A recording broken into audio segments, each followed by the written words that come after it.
ko po.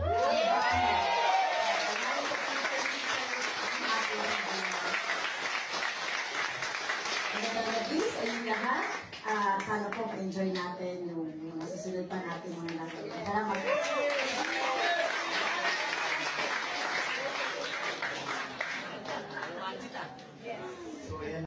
So, sorry kung natatawagan ako.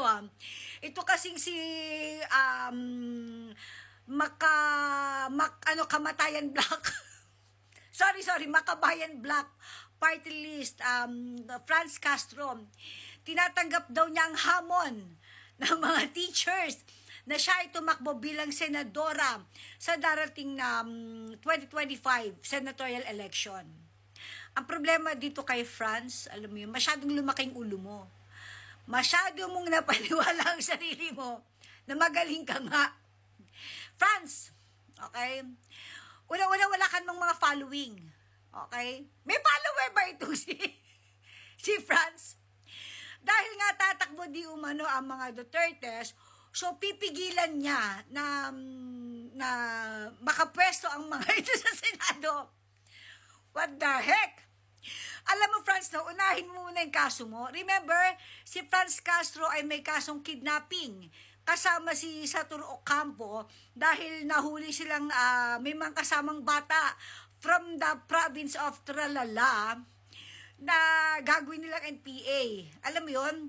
So, ang pagtakbo ba sa Senado nito si Franz Castro na sobrang nakakatawa is a sign of ano ba to? NPA recruitment to the next level ba ito? Franz, wala kang kayaya sa katawan. At saka, by the way, no, may I just ask, sino yung mga teacher? Sino yung mga teacher na gusto kang tumakbo bilang senadora? Can you name names? Kahit ano, ilan ba yan? Alam mo yun? May gulay.